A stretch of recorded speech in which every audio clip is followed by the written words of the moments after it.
তুলুন, আমার হাতে তো ওটা নেই।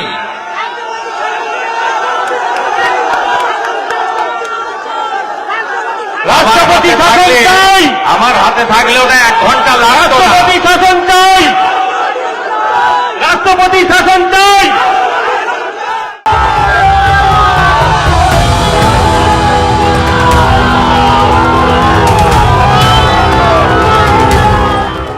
মমতা বন্দ্যোপাধ্যায়ের জমানায় গোটা রাজ্যে শাসনের নামে চলছে নিপীড়ন, রুদ্ধ গণতান্ত্রিক পরিসর। শাসকের বিরোধিতায় সরব হলেই দল ও প্রশাসনকে লেলিয়ে দিয়ে হেনস্থা করতে মরিয়া হয়ে ওঠেন মুখ্যমন্ত্রী। আর সেই তালিকায় সবার উপরে রয়েছে রাজ্যের বিরোধী দলনেতা শুভেন্দু অধিকারীর নাম। রাজ্যের বিরোধী দলনেতাকে সভা করার অনুমতি আনতে বারবার যেতে হয় আদালতে। এখানেই শেষ নয়, বিভিন্ন জায়গায় শাসকের হাতে আক্রান্ত হতে হয়েছে তাকে। আর রাজ্যের পূর্ণ মন্ত্রীর সমান পদমর্যাদার অধিকারী বিরোধী দলনেতাকে নিরাপত্তা দেওয়ার বদলে বিরোধী দলনেতাকে আক্রান্ত হতে দেখলে নীরব দর্শকের ভূমিকা নেয় পুলিশ। রবিবার দক্ষিণ 24 পরগনায় কালী পুজোর উদ্বোধনে গিয়ে একইভাবে হামলার মুখে পড়েন শুভেন্দুবাবু। আর তারপরই জনতার ভিতর থেকে উঠল রাজ্যের রাষ্ট্রপতি শাসন জারির দাবি। আর সেই দাবি শুনে শুভেন্দুবাবু বলেন, আমার হাতে থাকলে 1 ঘন্টার মধ্যে জারি করতাম রাষ্ট্রপতি শাসন।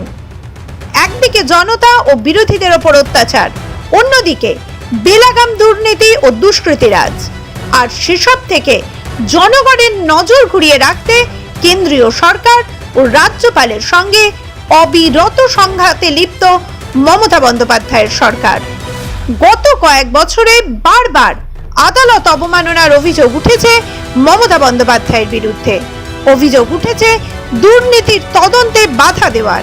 আর তার জেরেই বিভিন্ন সময়ে রাজ্যে রাষ্ট্রপতি শাসনের মতো পরিস্থিতি তৈরি হয়েছে বলে মন্তব্য করছেন বিজেপি নেতা থেকে বিশিষ্টজনেরা। আর এবার সেই দাবি উঠল জনতার ভিতর থেকেই। রবিবার দক্ষিণ 24 পরগনার পাথর প্রতিমায় বেশ কয়েকটি কালী পুজোর উদ্বোধন করতে গিয়েছিলেন রাজ্যের বিরোধী দলনেতা শুভেন্দু অধিকারী। পথে অন্তত 7 জায়গায় শুভেন্দুবাবুর ওপর হামলা চালিয়েছে তৃণমূলের জিহাদি বাহিনী। নানা আছিলায় রাস্তার পাশে বিক্ষোভ দেখানোর নামে চলেছে প্রাণঘাতী হামলা, যদিও তাতে রক্ষা যায়নি দুর্দম বিরোধী দলনেতাকে। সমস্ত কর্মসূচিতেই হাজির ছিলেন তিনি। পাথর প্রতিমার বৈরাগী মোড়ে এক পুজোর উদ্বোধনের পর বক্তব্য রাখতে তার উপর হামলার ঘটনা তুলে ধরেন বিরোধী দলনেতা। আর তারপরই জনতার ভিতর থেকে ওঠে রাজ্যে রাষ্ট্রপতি শাসন জারির দাবি।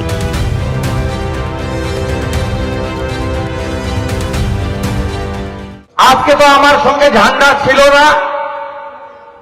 ব্যবসায়ী সংগঠনে তো সব দলের লোক আছে, সব ধর্মের লোক আছে। তারা বসে রেজুলেশন করে আমাকে ডেকেছে। কেন? আমি একজন হিন্দুদের বন্ধু, হিন্দুদের বন্ধু শুভেন্দু।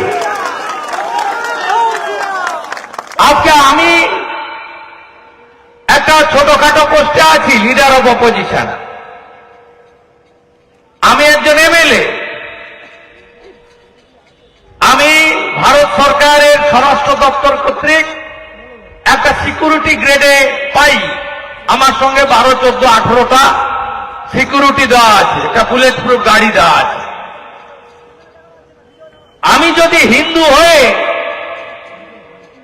পশ্চিমবাংলায় রায়দিঘি পাথর প্রতিমায় আমার ধর্মাচরণ করতে না পারি, আমার হিন্দু ধর্ম পালনের ক্ষেত্রে যদি বাধা দেওয়া হয় আমার মতো লোককে, তাহলে আপনারা হিন্দুরা এখানে কিভাবে আছেন সহজেই অনুমেয়।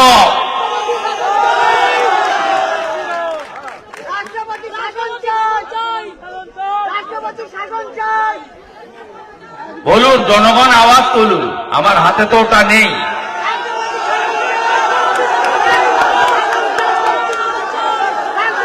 রাষ্ট্রপতি শাসন চাই, আমার হাতে থাকলে ওটা 1 ঘন্টা লাগতো না। রাষ্ট্রপতি শাসন চাই, রাষ্ট্রপতি শাসন চাই।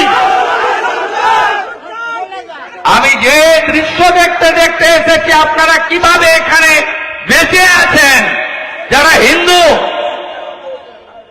মহারাজ স্বামী প্রণবানন্দের ভূমিকা নিন। আমাদের যদি ধর্ম পালনই করতে না দেয়